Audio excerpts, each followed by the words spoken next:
how about a little check-in?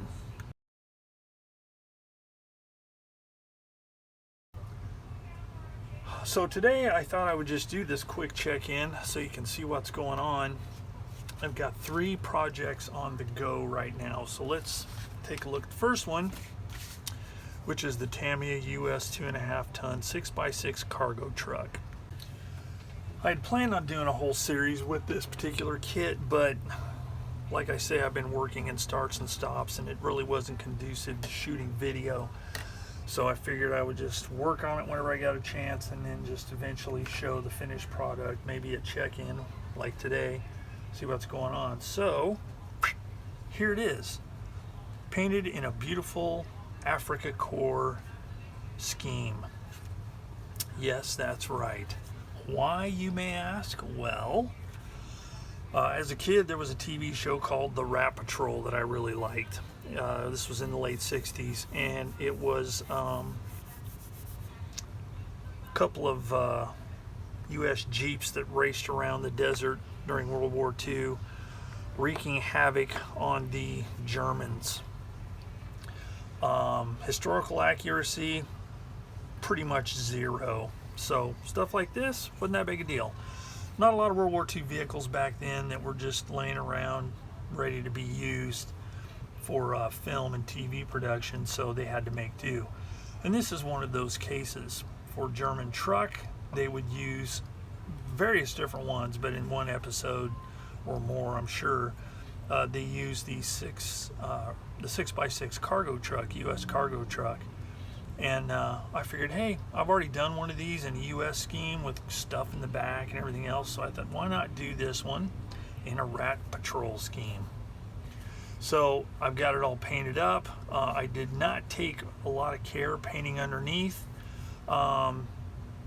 because I painted it, I primed it and then painted it olive drab like it would have been first, and then as if a film crew sprayed over it with some yellow, mainly focusing on the exposed parts. So I've got all that done. I've got a clear coat on it, so it's ready for some decals.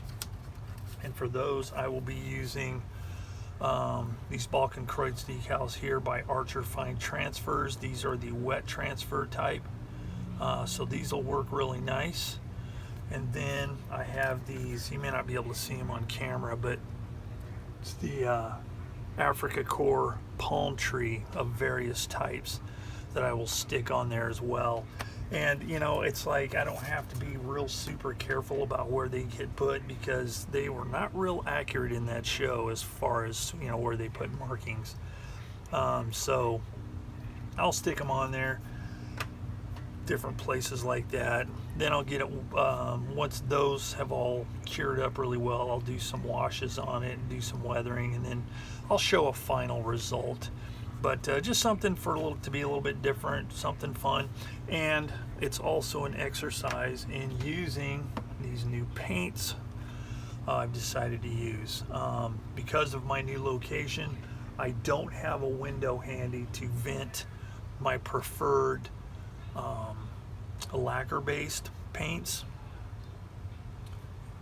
I have a spray booth, but I have no way to vent it outdoors.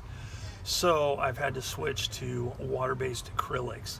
Now I've heard a lot about the Atom series, so I thought I'd give them a try because they're supposed to spray like lacquers.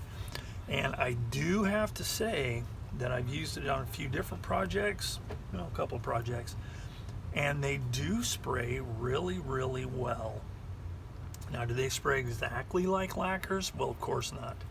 But they do as advertised and spray close to lacquers. So this might be a viable paint option, a lot better on the lungs too.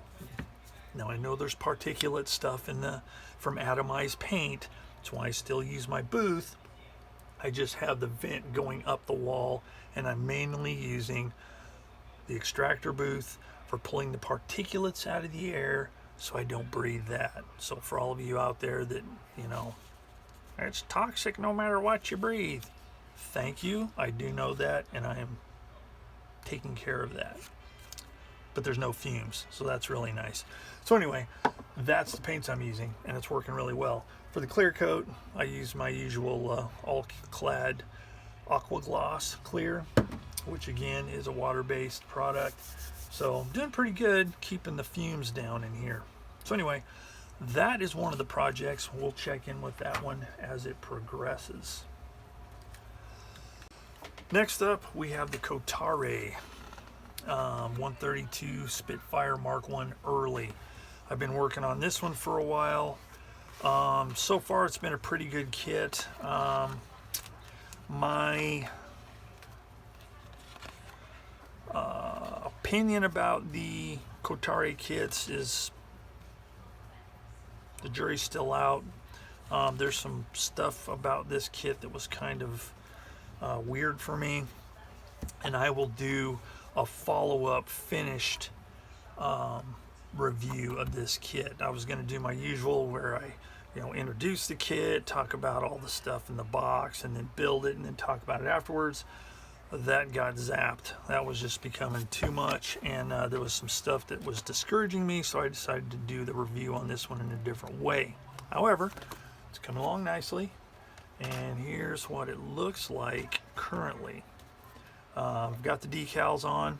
I've just put another layer of Microsol to get them to settle in good. So far they're settling really good, but I did notice, however, on these upper ones I got a lot of little tiny bubbles. They just like appeared, so I don't know if it was something from the paint surface underneath. Now I didn't gloss it, and I know that technically it doesn't have to be glossed to put decals on. I usually do that, and I didn't in this case. So I don't know if that had something to do with it, but we got a lot of little bubbles, so I'm having to kind of flatten those out. And on this one I used water-based acrylics as well. I used, however, on this one for the Dark Earth, I used the AK 3rd Gen Air Series RAF Dark Earth. It works pretty good. It has to be thinned more than the other, but it's still sprayed pretty well. It's very, very, very flat finish, which is nice for a lot of people. I prefer semi-gloss, but that's okay. And then for the green,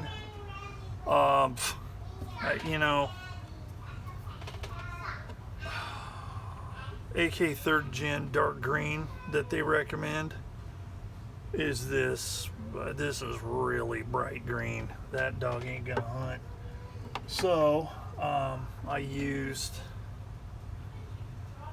Russian Green Uniform, and it turned out just fine. So if it looks inaccurate, sorry folks, that's the best it gets. For the bottom, I used my preferred metal finish, which is the Vallejo Metal Color. I think I used aluminum, so that one's pretty nice. And primed it with, I think I just used black primer, but decals went down pretty well underneath here. And the nice thing about this thing is there's not a lot of decals on it, not a lot of stencils and stuff like that. But anyway, once that gets all settled in and I get the decals to kind of flattened out and looking the way I want, then I'm going to hit this with a clear, again the same, so I can do some weathering. Then I'll hit the whole thing with the AK Ultra Matte varnish, another water-based product. So it looks pretty good. Now this is like the one-piece unit that you can use.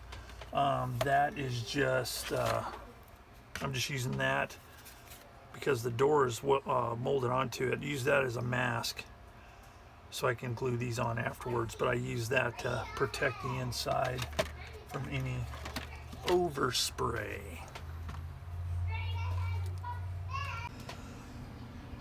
The next one that I have on the go is this one here.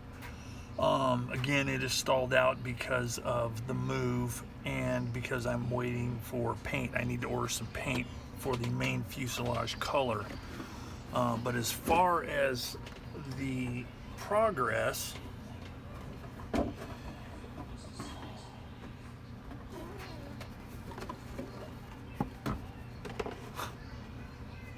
this is the progress. I've got the engine sub-assembly done.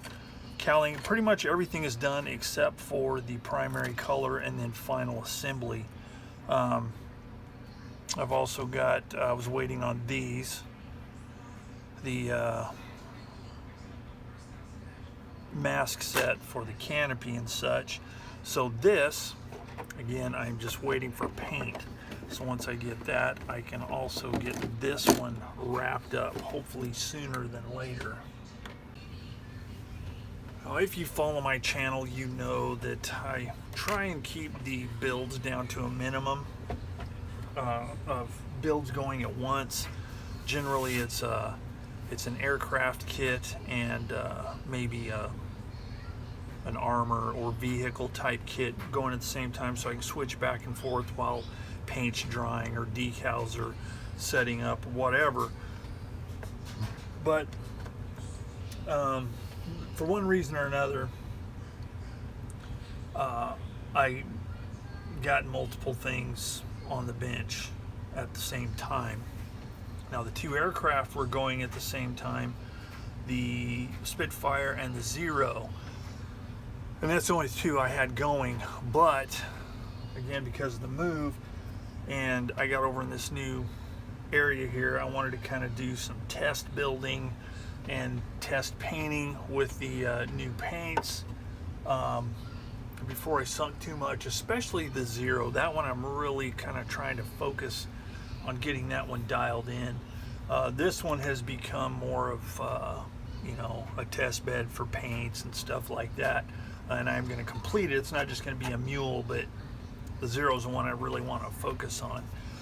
But once I get that done, then I need to determine, once I get these three done, and I should be able to wrap these up fairly quickly, relatively speaking, that is, but I need to figure out what I'm going to do next. So at some point in the near future, I'll be doing, once I get these closer to completion, I'll be doing a video talking about the three candidates I have for my next aircraft build, and then I have a couple of candidates for my next armor build, but we'll save all that for the next video. So I think that pretty much wraps this one up. So I hope you enjoyed this little update, and I hope it gives everybody some hope that there'll be some more actual model building on the bench soon, which there will be. I just want to kind of fill everybody in on what's happening, and yeah, so that's it. As always, if you haven't subscribed and you'd like to see more of my shenanigans, hit the subscribe button, hit the like button if you liked the video, or maybe even if you didn't, because you know, at least it gets it out there for people to see, so I can torture more people at once than just the few that do watch. Yeah, if you have any comments, hints, tips, concerns, any experience with these kits, any whatever, put them in the comments section down below. I'd really like to hear from you. So with that, we'll call it quits, and as always, thanks for watching Plastic Models by a Regular Dude, and I'll see you all next time.